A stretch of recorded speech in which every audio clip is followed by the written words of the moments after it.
here to talk about books I hate, but more specifically, ones you love. I mean, maybe you love them. I don't know what you're into. Today we're talking about books that are popular, but for me, don't work. And we're gonna get into why. Hello, my name's Gala. We like to talk about books here. If you like books, you've come to the right place. If you like these books, well, you've come to the right place if you want to hear me tear them apart. I don't know how slanderous I'm actually gonna get in this video. We're gonna find out together. I am deliberately filming this on an empty stomach. I have chosen a caffeinated tea to really get me going, and we are filming in the bathroom because that's where these books belong. Without further ado, let's get into it. First on the list, we have Paulo Coelho's The Alchemist. Oh, what a good place to start. This is so popular. I read this when I was a teenager. It was a gift, which you're gonna see as a trend on this entire list. It was not a gift, it was a gift of trash in my lap, and for my eyes and my brain. God, why? What? Paulo, you have a beautiful name, but what are you doing? This is my favorite kind of book, and by favorite, I mean least favorite. It is an inspirational self-help book meant to empower the reader to take on things in their life that they may not have felt prepared for. It's about a shepherd boy who is initially content with his life, but decides to go on a quest for further fulfillment. This is a self-help book disguised as an adventure story. It's got pyramids and castles and wizards and a whole bunch of cool, interesting stuff that may catch your attention. It does not do any of those things justice in an adventurous or fantastical sense, and it also doesn't speak to its own inspirations very accurately. In the first place, the morals of this book: follow your path, be one with yourself, stay true to yourself, experience the world so that you can understand what's important. These things are abundantly obvious to anyone with a brain. You don't need to read this book to think about these things for yourself, and I don't even think it illustrates them in a very interesting or meaningful or engaging way. It is obvious, it is illogical, the plot is disinteresting, it's just all around a bad time. On top of that, the hero's journey that this book really takes inspiration from is just poorly done. The hero's journey is played out, but it is cliche and it is valuable for a reason, and this book doesn't even do it well in the first place. But most importantly, and the reason I hate this book as much as I do, is because of its core theme that we should follow our hearts and find our dreams, which is beautiful in its own way, and it's kind of my favorite thing about a lot of my favorite stories, such as One Piece or a bunch of other fantasy and adventure stories that really tout the idea that you should follow your heart, you should follow the things that you're passionate about, right? That's wonderful, but the way this book goes about that messaging is just so wrong. It speaks to this message of heart over logic, which, in a certain sense, yeah, the most powerful fantasy and inspirational stories do tout that same idea, but the way this book describes heart over logic is no matter what you do, as long as you are putting your heart in the right place, you'll be fine. You'll come out on top, you'll get what you want, you'll achieve success, and more importantly, it spouts this insane nonsense that no matter what you're doing, if you put your heart into it and you believe in it, then it's valuable and you should be doing it. Which, like, hello? You want to tell that to all the racists and transphobes and homophobes and bigots in the world? I mean, this book is basically like saying that everybody who ever like desecrated a church is just because that's what they wanted to do. Anybody who committed police brutality is okay because that's what they wanted to do. I know this seems like I'm going off the deep end, but that really is what this book is saying. Please don't pick this up. It is worthless trash.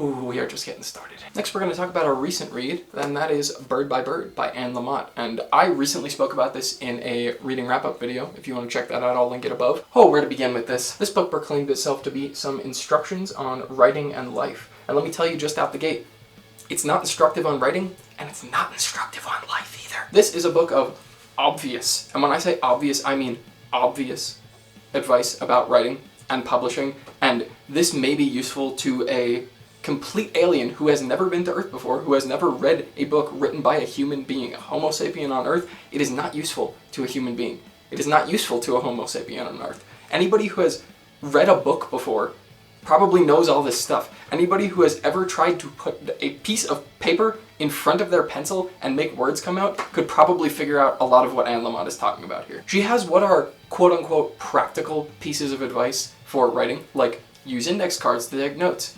Take notes. Drafts are rough. Don't worry about publication. She talks about a lot of things that are in themselves useful, but are spouted obnoxiously and also just blatantly obvious if you ever tried to write in your life. But most importantly, this is really more on the life side of things than the writing side of things. And I think Anne Lamott made it clear to me that she uses writing as an excuse to talk about her life, and that's fine. Many people who write do that. There's nothing wrong with that, and oftentimes our work is autobiographical, but this just comes off as whiny and preachy and obnoxious and frankly ridiculous at the end of the day. Most of the book is Anne just talking about how hard it is to be a writer and how difficult it is for her and how poorly it affects her mental health, but how if she doesn't write, her mental health is even more detrimental. It's preachy, it's whiny.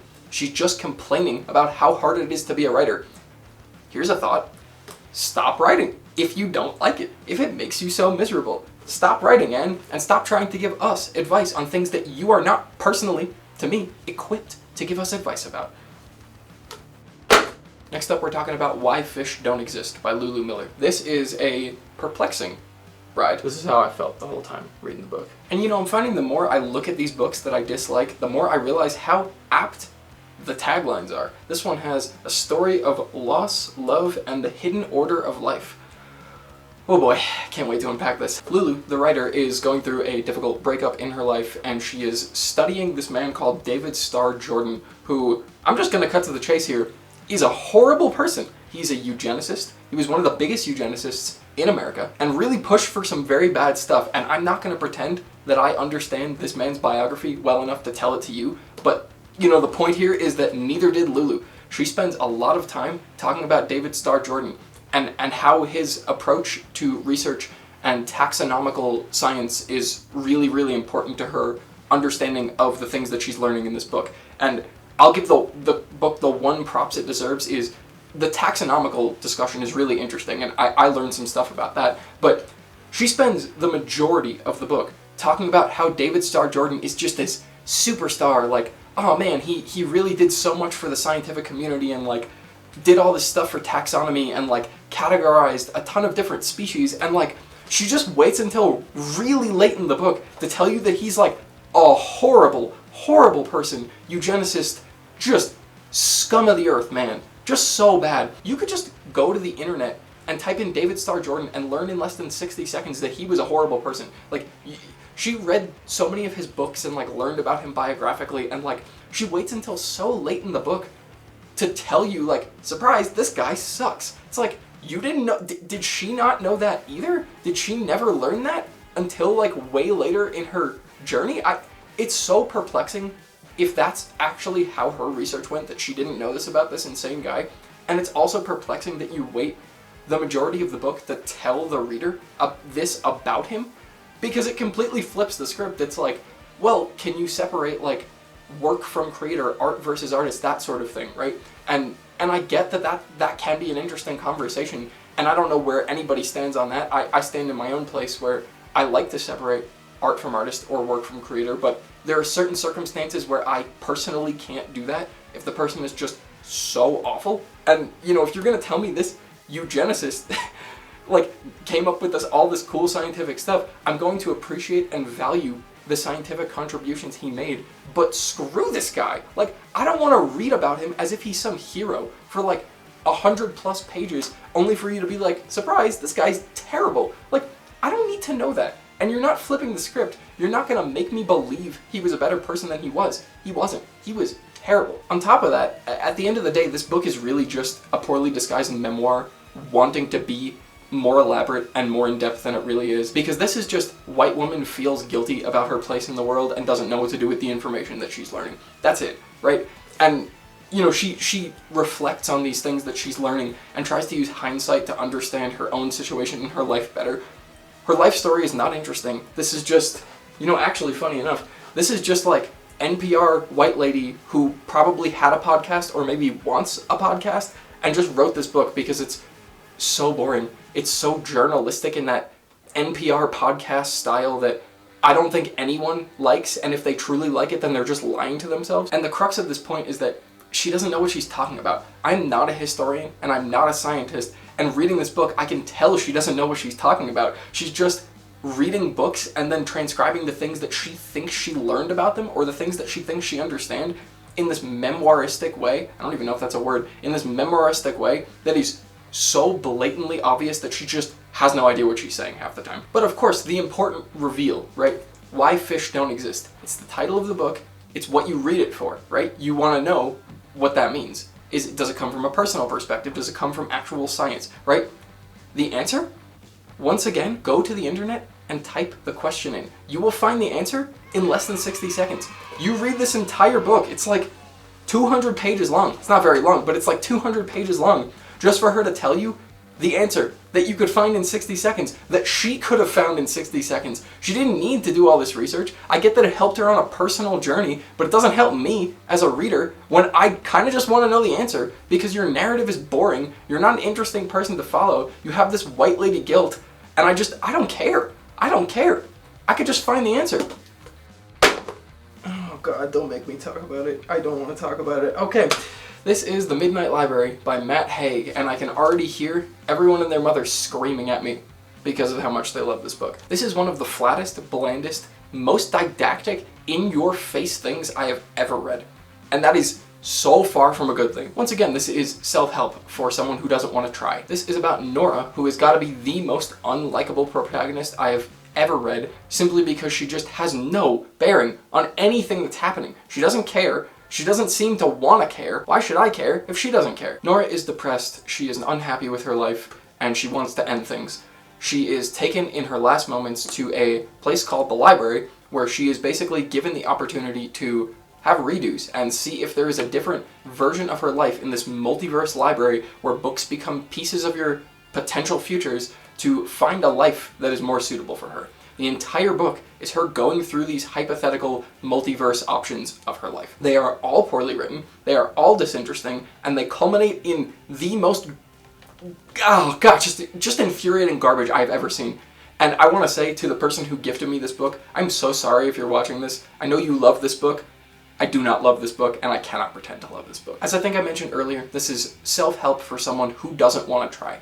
Typically, you would read self-help because it will empower you, it will motivate you, it will inspire you to do something different with your life. That is the intention of self-help. This is like self-help, just pull away all of the inspiration, pull away all of the things that make self-help actually valuable when it's done well, and you get The Midnight Library. In an effort not to spoil the entire book, I won't get too in-depth about it, but this ends in one of the most infuriating ways I think I have ever seen. In a similar way to The Alchemist, where the journey is the friends we made along the way, all that garbage, right? The journey becomes the search for a better version of yourself, right? That's what this is doing too, and I think in maybe an arguably even worse way because of how it chooses to handle its main character. Or lack thereof, to be honest with you. Inspirational, motivational books, they're meant to be, in a certain sense, self-insertive, right? You want to put yourself into this person's role to be able to understand what they're going through, to find inspiration in their plight. So maybe in that sense, Nora being such an outrageously bland and disinteresting character is a potential positive, but not a real positive you want for your book because it's so boring. Nora never seems to want to try to actually improve upon things, to try to feel better. And she has depression, and she takes medications, and the worst and most infuriating thing about this book to me is just its core messaging, right? Like, at its core, it is just straight up saying therapy is bad, you don't need it, and meds are bad, you shouldn't take them, you should feel better without therapy, you should feel better without medications. And, you know, for some people, that is true. Some people don't need medications, and they would be better off without them. Some people don't need therapy, and maybe it is detrimental to them. But that is not true across the board. You can't say that for every person. Every person has their own experience. And the preachiness of this book to say that depression at the end of the day, oh, just change your mindset. Just get over it. That's what this book is telling you. Just get over it. Oh, you're sad? Don't be sad. Just be happy now. Get off those meds. Stop being depressed. You don't need a therapist. Just be happy. See all the good things around you and feel happy, because that's all you need in your life. I will stop there to say that there is a really good video by Owl Criticism that I will link in the description below. He does a far more eloquent job of describing just what's wrong with this book. Next and penultimate on our list is Bewilderment by Richard Powers, and yeah, that's a pretty apt title because Bewildered is just about exactly how I felt reading this book. Once again, a gift from a friend who didn't like this book either, so feel justified in this one. This is about a father named Theo raising his son Robin, and That's their relationship. That's the father-son relationship in this book in a nutshell. Theo is a kid who is very clearly autistically coded. Robin doesn't seem to know how to deal with that. He doesn't want outside help. He doesn't want Robin on medications. He doesn't want him to try therapy. Ringing any bells? And at the end of the day, this is a book about parenting, and I think it's a book about boundaries and how when we don't set them, things can go very, very wrong. In this case, it is most importantly those parent-child boundaries, and how the breakdown of those boundaries or lack of them in the first place leads to very detrimental situations for both parent and child. And that in and of itself is really interesting. And these characters could be interesting, but Richard Powers, man, what the hell? Like, I also read The Overstory, and I almost talked about The Overstory today and not Bewilderment because I don't really care for The Overstory either, but I hate this book even more, so I went with this one instead. Richard Powers writes these really interesting situations and gets some cool themes going on, but his characters just, man, they suck every time. The relationships just suck. He doesn't know how to handle the characters that he's writing. And so The Overstory is, you know, all about trees and wildlife and saving trees on the planet, right? This book is very sci-fi coded, sci-fi heavy. The dad, Theo, he works some big telescope, I think. It's been a while since I've read this book, and he reads a lot of sci-fi, and he reads sci-fi books to his son Theo, or he makes up stories which feel ripped from other popular sci-fi. I'm not going to get into that. It feels plagiaristic at a certain point. And so much of this book is just him seemingly flexing his knowledge of like astrophysics and sci-fi, and it's like, dude, Richard, we get it. We get it. You're smart. You did your research. You know sci-fi.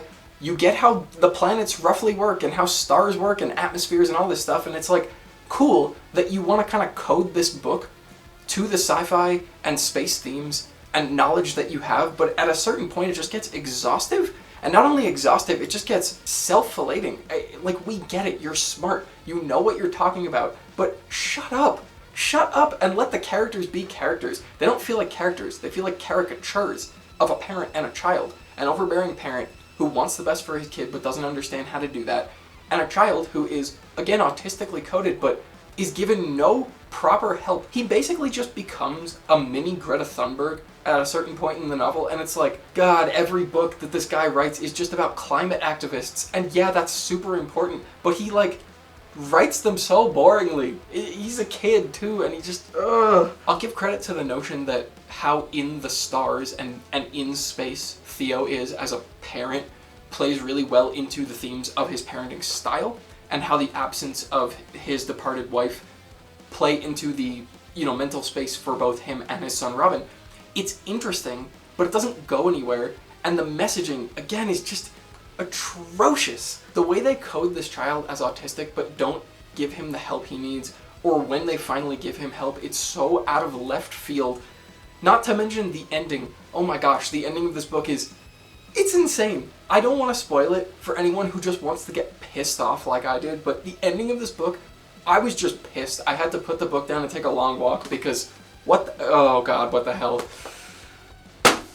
And the last book today is On Earth We Are Briefly Gorgeous by Ocean Vuong. And I want to like this one. I have a little less anger towards this book because I want to like this so much. Once again, a gift, and you know, realizing at the end of this video, 4 out of these 6 books, 2/3 of the books were gifts.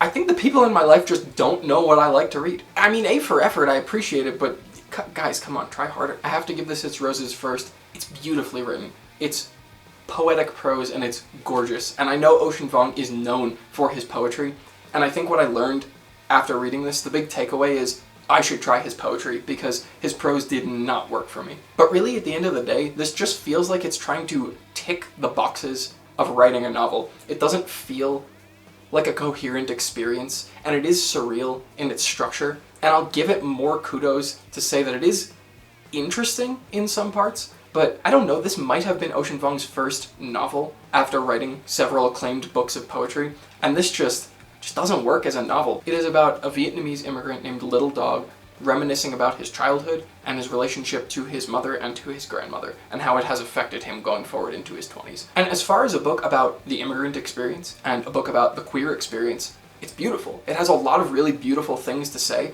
but as a book that I sit down and read, it's just, so clunky. It feels like every sentence was marvelously crafted, but then somehow got put through like an organ grinder, and every sentence came out chunkier than it was meant to be, and putting all those sentences together into a paragraph feels clunky, and every paragraph making up a page. You see where I'm going with this? It's just so heavy-handed in a sense, where like the imagery is sometimes beautiful, but when you stop to think about it, just feels clunky or poorly written or out of place, or like the symbolism doesn't fit the scene, or the images don't actually connect to larger symbols. They're just flowery and descriptive for the sake of being flowery and descriptive. And it is really unfortunate, because I have another friend who loves Ocean Vuong and says that if I didn't like this, I should give his poetry a try, and I really ought to. So I'm just gonna have to say, unfortunately, this is not for me, but I'm hoping that the extension of that language and that poeticism will carry into